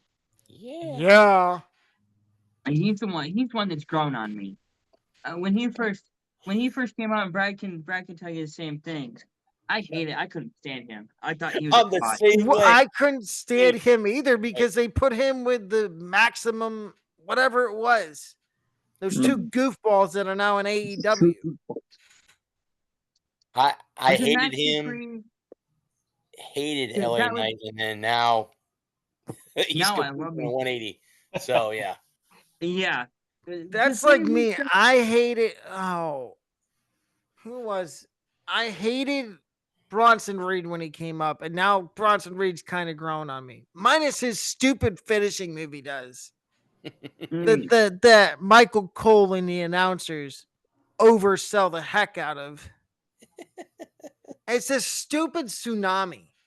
Like, Yes. Mm. and I understand Bronson Reed's 300 and is it 30 pounds? I'm sorry, I was in a mouthful of water. Yeah, 330 pounds. Well, technically it's Powerade, but you know. Yeah. Yeah. It's Yeah. I blue mean, water. ask Seth Rollins how that feels. Which Dude, I'm surprised. I wouldn't want to take a baby punch from any one of them mother effers. So, you know, I wouldn't either. I forget who I was watching. I forget. I think it was CM Punk and somebody. They were doing an interview, and they were asking him who's the stiffest they ever worked with, and I think it was Terry Funk. I want to say it was Terry Funk, but it might I have saw been this somebody interview. else. Was it Terry Funk? It was, bud. About Yep. Terry It was. They were asking him who's the stiffest they've ever worked with, Yep. and CM Punk was talking about being the first time he was ever in a ring with Terry Funk, and he realized that his punches were real. He hit him real. Yeah, he didn't. They weren't fake. He said Terry hit me for real, and then he hit Terry back. And Terry goes, "I'm an old man. What are you doing, dude? I'm an old man." He's playing with him. I'm not Terry here. Funk- That's Terry like Funk- I screw wouldn't want to. You know what? I wouldn't want to take a punch from Big Show. Look at Big Show's hands. I wouldn't want to take a fake punch from Big Show, let alone a real one. Yeah, because it's His probably gonna hands be look like painful. freaking rocks. Speaking They're of huge. hands, I was in Houston and I went to go pick up a Porsche SUV when they first came out, and so I went to this house and it had like a fake wall with like plants painted on it, and like they're like, yeah, George Foreman will come out there and give you the car. I'm like, really, for real? And so I shook his hand, and it's like a boxing glove, like grabbing a finger. It's like how big his hands are. I couldn't imagine being hit by something like that. That's the same thing. Look at Big Show. Big Show's Yeah, got they couldn't put like back in the day, like they tried to arrest him and they couldn't put handcuffs on him, so they had to get zip ties and zip tie behind his back and stuff. Mhm. That was back in the Big Attitude Show, Era. Great stuff. Khali. Yeah. Great Khali was not. he was just too big. Yeah. Yeah. He was too stiff, and you couldn't really work with him. You know, they're like Big Show. Yes, Big Show was a big guy, but he for as big of a guy as he was Yeah. still agile enough where you could work with him. He could take a punch, he could give a punch, he could take Him, you could my work. favorite match of his was him and Braun Strowman. Okay, Guys, I gotta step off mine. and get going. I have to go to work tomorrow. All right, have a good one, buddy. Good night, Yeah. Bobby. Sign Good to see out. you again, Yeah. bud. Yeah, Thank man. you. We'll do it again. Yeah. Later, guys. Thank you Later, for dude. coming. My favorite match was Cena, and I think 09 when he first Oh, got. I liked Cena and Show when Yeah. when Cena did the rap battle on him, saying you're just a Cena was 500-pound. It's Cena when he was in his Thugonomics day he was just ruthless. He was lethal. It's my favorite. My three favorite Cena when he was the Doctor Thugonomics was when he roasted Rey Mysterio. And he's like, I don't know whether to hurt you or spank you. Shoot him. And then him and Kurt Angle doing the rap battle. I can't even keep a straight face saying this. Kurt Angle looked ridiculous. Kurt Angle looked so white. Yeah. Oh my god. Oh my god. And who was the guy that was doing the beat for him? Was that Earl Hebner? Because he's like, keep doing that. And then Cena, I just love Cena's comeback. He's like, that was foul. Oh, yeah. Cena back then, when he was Dr. Thugonomics, he was something else. Yeah. The amount of times he went after, was it Lita or was it It was Lita. Trish? Yeah, it was Lita. Lita. It was Lita. Because she was The amount of times he went after Edge. Lita for being with Edge. Yeah. Oh, and talk about you couldn't do that today. No. Oh no. I mean, you had CM Punk redo the Doctor Thugonomics. That was good. That was good. It was because Cena tried to do his pipe bomb promo, which was so good. It was, but I think I like Punkonomics better. Well, I've never been super over on CM Punk, so. What did Cena throw Edge into the Long Island Sound, or was it the other way around? I don't remember. I want to say I think Cena threw Edge in there, if I'm not mistaken, because Edge had some really good feuds in WWE. Yeah, that was Cena was one. Him and Orton. Yeah, Randy Orton. Yep. And you know what? I know there was nothing to do in 2020, but I liked that Orton back in 2020 when he was he was just punt kicking everybody, even legends. He punt kicked Christian. He punt kicked Ric Flair. Well, wasn't that during the RK Bro era with Matt Riddle? Yes. Mm-hmm. I feel that's one tag that I wish could come back. It seems like Riddle's got his life that's good turned around, and he talks he talks somewhat good about WWE. He says there's no hard feelings between him and WWE, and if they ever called, he would pick up and he would come back. I do think there was people he didn't like working with in WWE. Yeah. I think There's people Roman that was ever. one of them. Roman did not like working with him. I got a throwback. I got a throwback Bizarro match. I'm sure Alex, you're probably not, or Alec, you're probably not old enough to remember it. But Brad, Brad and Lewis, you probably remember this. But do you remember Yes. he was called when Big Show was on WCW and he was billed as the Giant? Mhm. Yes. The monster truck match with him and Hogan. Yeah. Yep. I think he knows. I think he knows. I've watched old wrestling highlights. If you I thought so. remember when the NWO split into two factions with Yeah. Wolfpack and Hollywood, Right.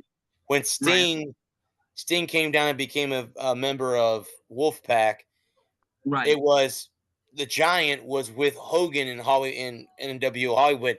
Sting picked up the Giant and slammed him because he thought that he was joining Hollywood and he wasn't. Obviously, we all know that, you know, Sting never was really in cahoots with Hogan at all.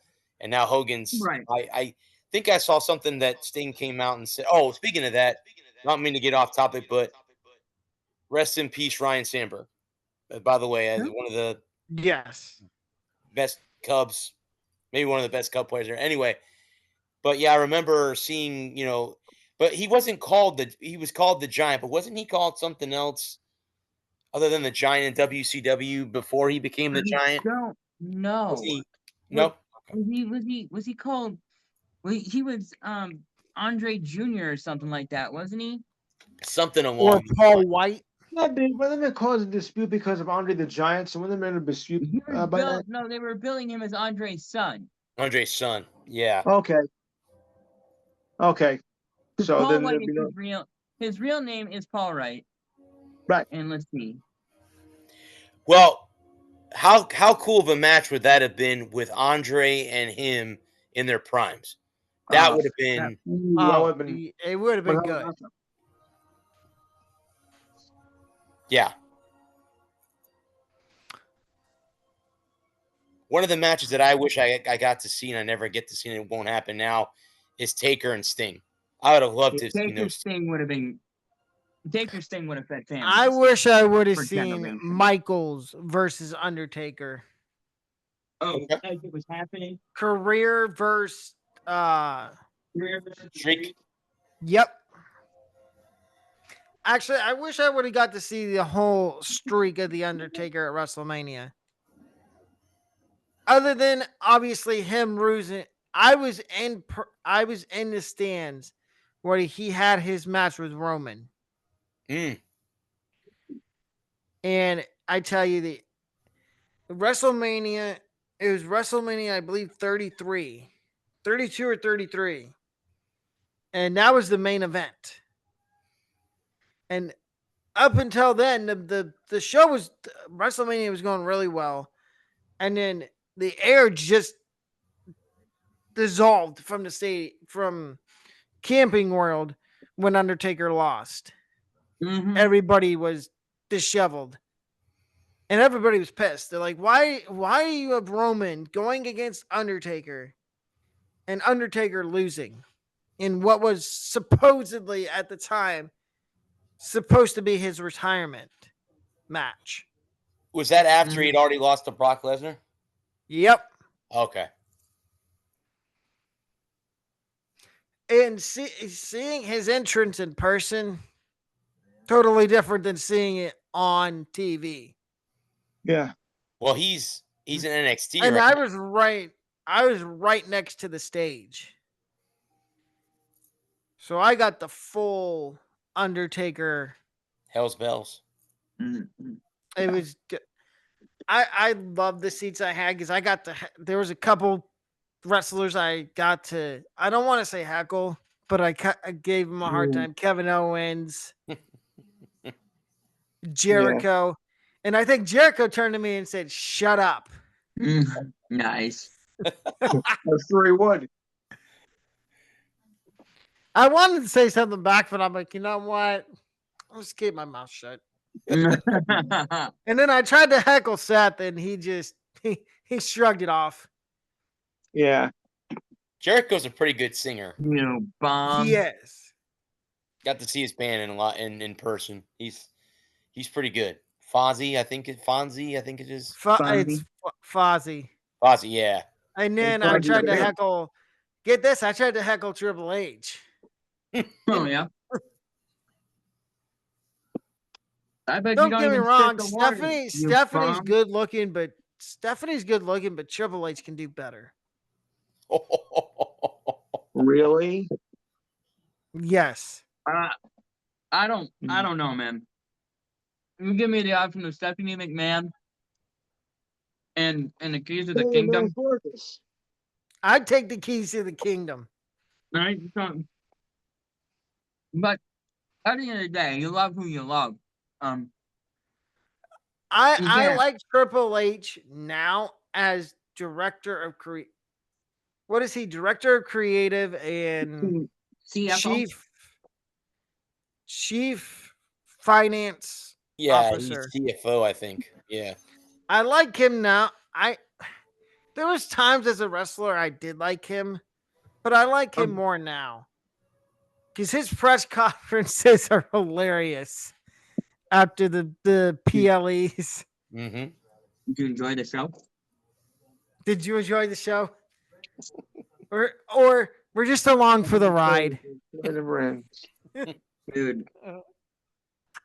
No, it's funny we were talking about that a little bit earlier, but the fact that WWE is so good now that we can spend 40 minutes on it and not just bitch and moan about the damn thing. Mm-hmm. Exactly. Right. Oh, believe me, if y'all would have had me on in 2018, I would have been.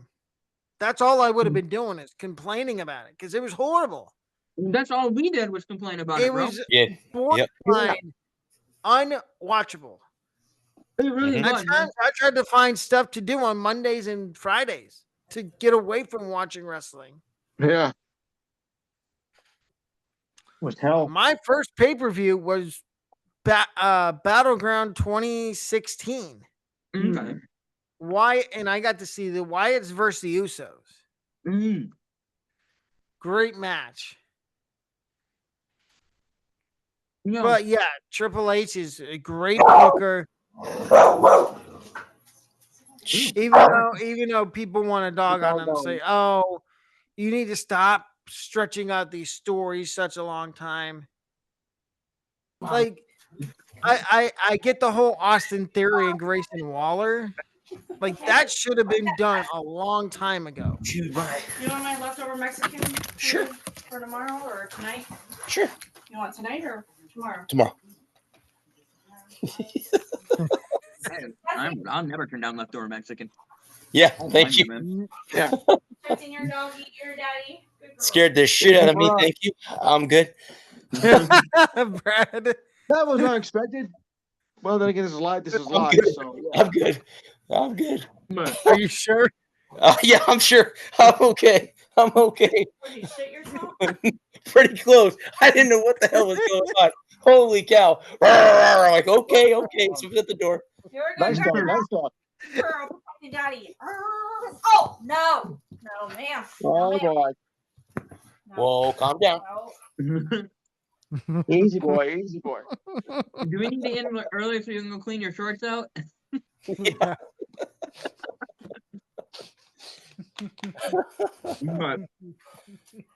But yeah.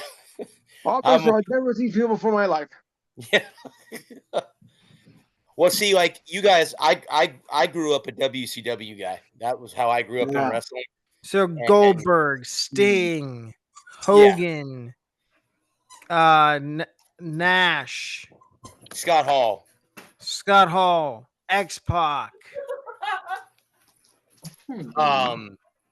Yeah, you had like Rey Mysterio, Billy Kidman, Perry Saturn, all of them before they got big in the WWE or WWF at the time. So, yeah. Yeah, I was a WWE guy, but my favorite wrestler was Goldberg because I loved the Spear. Yeah. I just thought the Spear was the most devastating looking spot in sports entertainment. My favorite was Santino Marella Mr. Sacco. Oh, No, that was an Cobra. homage to- Cobra. Cobra, yeah. Yeah. Rev Cobra. He's got a match. He's got a match coming up. Yep. He had it last night and he lost. Oh, he lost. Okay. I was gonna say, okay. I do think Trick's losing the title soon. Well, and Joe Hendry is a tag team champion now. You know that, right? Do you see that? Some No. independent tour. He's a tag team champion with somebody. Saw it the other day, so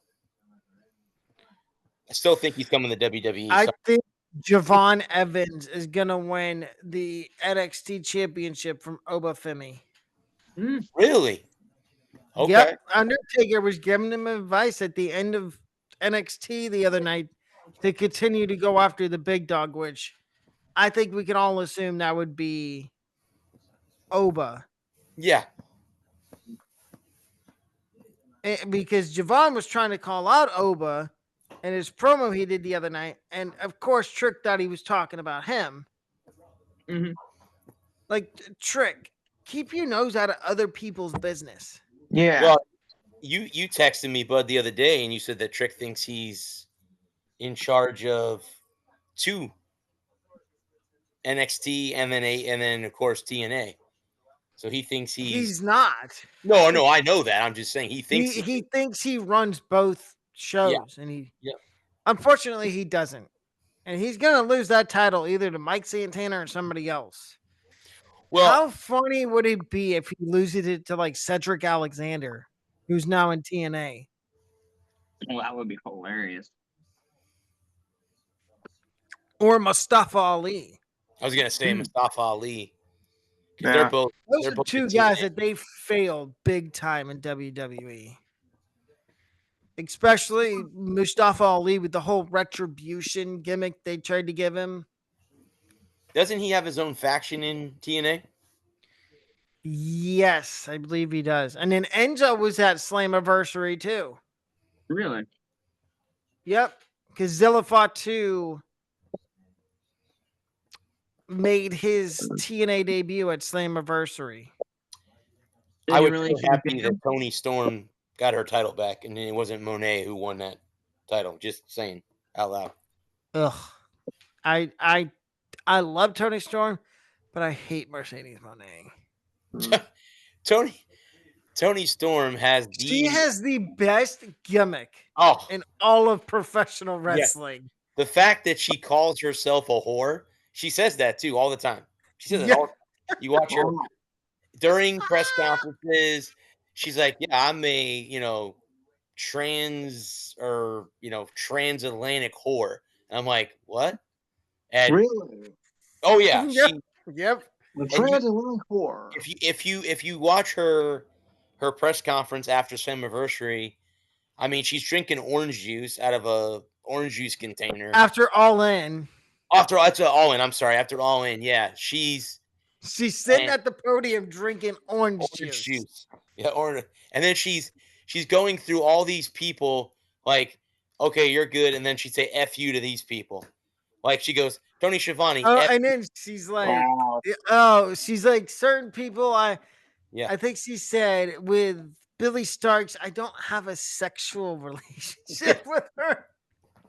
Or she gets to Tony Khan. She goes, Tony Khan, oh, you're okay. I'm like, the dude sitting right next to you in that press. Yeah, of course you're gonna talk good about him. He's sitting. He's the boss. Like He's 10 right feet, next to 10 you. steps away from you. Yeah. Right next to you. Yeah. Yeah. She's hilarious. She was in WWE at one time, right? Is that what happened? Was. She had a little run on SmackDown before they let her go. Okay. And same with Athena. Athena used to be Ember Moon. She's the Ring of Honor champion, right? Yes, the forever ROH champion. Yeah. I found Storm.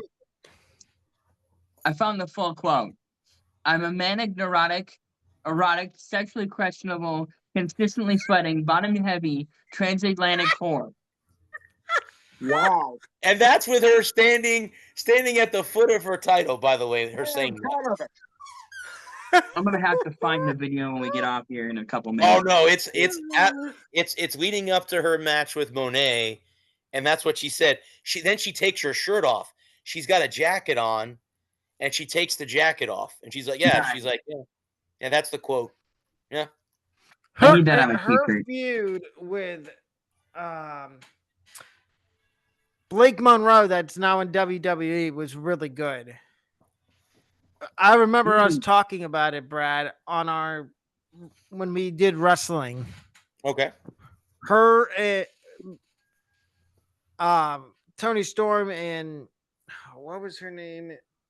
Mariah May, because she was Mariah May in AEW. That whole feud she had with Tony Storm kind of put her on the map. Mm-hmm. Mm-hmm. That's why she's in WWE now. But she wants to get she wants to get rid of Jordan Grace. Good luck. Good luck with that. Good luck. Yeah, good luck. Just wow. I have the Reds game on. The Reds were down 11-3 going in the bottom of the 8th. And they hit a 3-run homer, and then I think they just hit a grand slam, and now they're tied at 11 with the Braves. That's what? Hey, I'm also a Reds fan by heart, so I know the Braves lost. But 3. Huh? How do you go a lead of 11-3 and tie it up? My God! It's the Braves. The Braves are having a down year. I know that, but still, this is hilarious.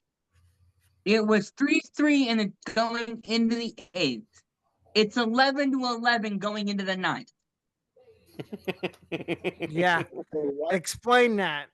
Yeah, please do. No pitching. The pitching sucks. Both Obviously. Both sides hung crooked innings in the 8th. Jesus. Yeah. Well, and then Brian Hayes made it 11-6 with his first home run as a Red in the bottom of the 8th. Actually, we're not even out of the bottom. It's 1 out in the bottom of the 8th. No, wait, is it 1 out or is it no? Right now, I see no outs. There's I one got out. 1 out. 1 out. Okay, so Espinal must either struck out or flew out. But yeah, they're still in the bottom of the 8th. I'm betting you the Reds are going to take the lead. And he flew out to center. Braves have 11 runs on 13 hits, no errors. The Reds have 11 runs on 17 hits and 2 errors for the Reds. That'll do it. This sounds like the Rays game last night. Rays had 3 errors, two errors. Yankees had 2 errors. And one of the errors almost cost the Yankees the game. Volpe's throwing error. Yeah, way to go, stupid. You realize he leads the league in errors, but he's also, I think, top 5 in home runs, or top. How do you feel about your offensive execution? I think it's a great idea. In fact, I'm all for it. I'm not a Yankees fan, so I wouldn't know anything about having to go to a mental institution. I mean, you could put me in one as a Rays fan. No, it's my favorite quote from Coach McKay back in the day. They're asking him about he was the first Bucks coach back in the day. He was, and they were asking about the team, and they were playing awful. The first couple of Bucks teams were god awful, and they asked him about how he felt about his offense's execution, and he said, I think it's a great idea. In fact, I'm all for it. I got one thought. I got one thought. Contain that Rose, you seeing how she was like a proud to be like a sexual whore, whatever it was, transvestite.